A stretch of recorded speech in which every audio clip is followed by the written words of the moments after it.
حالانکہ اسرائیل نے اس الزام کی سختی سے تردید کی ہے، مگر قتل عام کا سلسلہ اس کی طرف سے جاری اب تک ہے اور ہر کوئی اسے دیکھ رہا ہے، لیکن خاموش تماشائی بنا ہوا ہے۔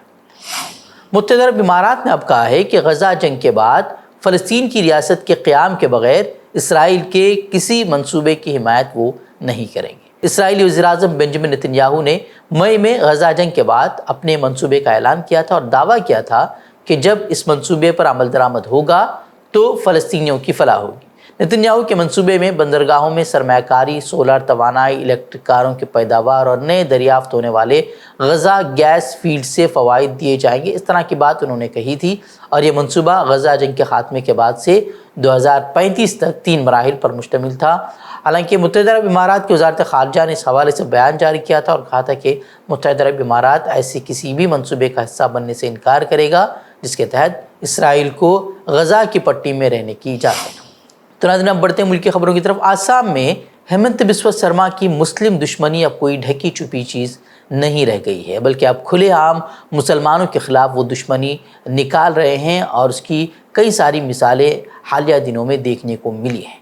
اب انہیں مسلمانوں کو ہر طرح سے ہراساں کیا جا رہا ہے۔ ایک طرح سے ریاستی سرپرستی میں مسلمانوں کے خلاف مظالم کا ننگا ناچ چل رہا ہے۔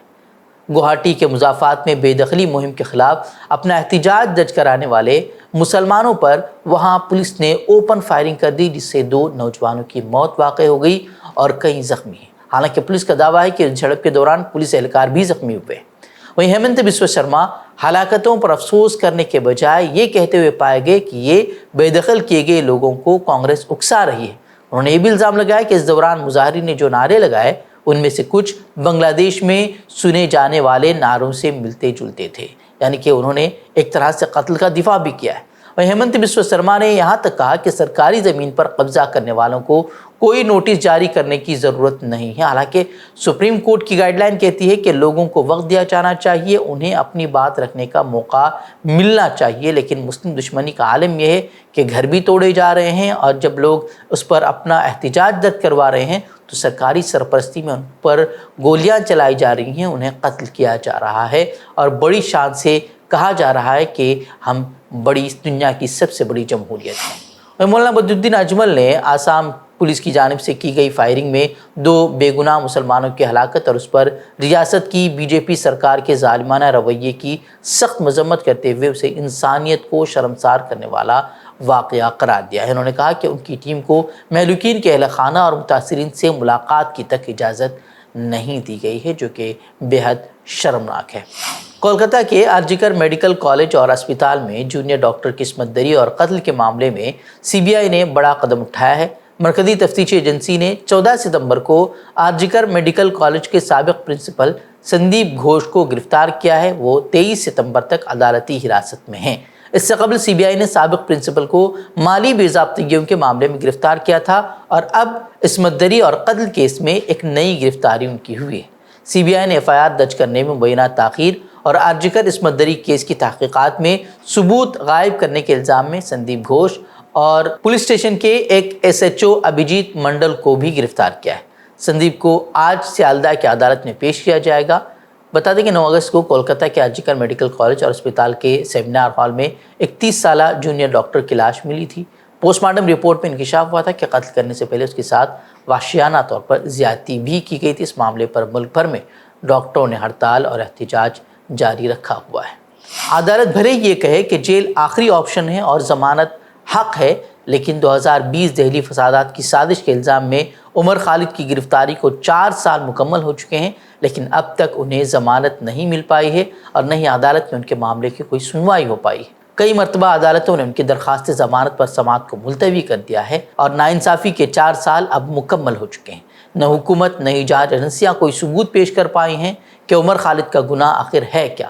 عمر خالد پر جو کیس درج کیا گیا تھا وہ B J P I T cell کے سربراہ امت مالویہ کے ٹویٹ کو بنیاد بنا کر کیا گیا تھا، جس میں ان کی تقریر کا ایک مختصر سا حصہ سیاق سباق سے ہٹا کر گمراہ کرنے کی نیت سے پوسٹ کیا گیا تھا۔ حالانکہ اس کے اصل ویڈیو جو ہے اس کی اصل حقیقت بیان کرنے کے لیے کافی ہے، لیکن چونکہ عمر خالد نے حکومت کے منمانے قانون CAA کے خلاف اپنی آواز بلند کرنے کی جسارت کی تھی، یہی وجہ ہے کہ 4 سال گزر چکے ہیں اور اب تک وہ جیل میں ہیں، جبکہ جن لوگوں نے کھلے عام فسادات بھڑکانے والی تقاریر کی، لوگوں کو اکسایا، آج وہ بڑے عہدوں پر فائز ہیں۔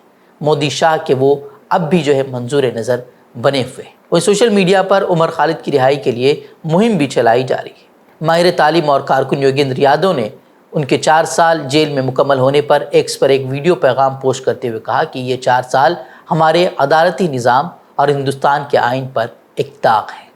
ہماچل پردیش میں مسجد کو غیر قانونی بتا کر توڑنے کا مطالبہ کرتے ہوئے ہندوتو شدت پسند عناصر کی جانب سے لگاتار کئی دنوں سے احتجاج کیا جا رہا ہے، لیکن سوال یہ ہے کہ اب یہ کہاں جا کر رکنے والا ہے، کیونکہ غیر قانونی تعمیرات کے نام پر جاری احتجاج اب دیگر علاقوں تک پھیل گیا ہے۔ سنیچر کو منڈی اور سنی میں بھی مسجدوں اور بیرونی لوگوں کے خلاف احتجاج کیا گیا۔ کلو اور کانگڑا میں بھی ریلیاں نکالی گئیں۔ سنجولی میں مسجد کے تعلق سے حالانکہ مقامی مسلمانوں نے غیر قانونی منزل کو خود منہدم کرنے پر رضامندی ظاہر کی ہے، اس کے باوجود ہندوتوا تنظیمیں احتجاج پر آمادہ ہیں اور وہ دیگر اضلاع میں مساجد کے خلاف شرح گیزی کر رہے ہیں۔ جمعرات کو شملہ میں احتجاج اور ہنگامے کے سبب بازار اور کاروبار بند رکھے گئے تھے، جبکہ جمعے کو منڈی میں احتجاج کیا گیا اور اب سنیچر کو سنی علاقے میں ہندوتوا تنظیموں کی اپیل پر ریلیاں نکالی گئیں۔ سنیچر کو شملہ سمیت 4 اضلاع میں ریلیاں نکالی گئیں۔ احتجاج کی وجہ سے سنی میں دکانیں، کاروبار اور بازار بھی بند رہے۔ شملہ پولیس نے مسجد کی سیکورٹی بڑھا دی ہے۔ فی الحال کسی ناخوشگوار واقعے کی کوئی خبر نہیں ہے، لیکن ہماچل پردیش میں کانگریس حکومت اس تنازع کو روکنے میں صاف طور پر ناکام ثابت ہوئی ہے۔ تو ناظرین، یہ خبریں، مزید خبروں کے لیے آپ ہماری ویب سائٹ www.fikrkhabar.com کی طرف کر سکتے ہیں۔ ویڈیوز کے لیے ہمارے یوٹیوب چینل کو سبسکرائب کریں۔ تو ناظرین، اجازت دیں۔ السلام علیکم ورحمۃ اللہ وبرکاتہ۔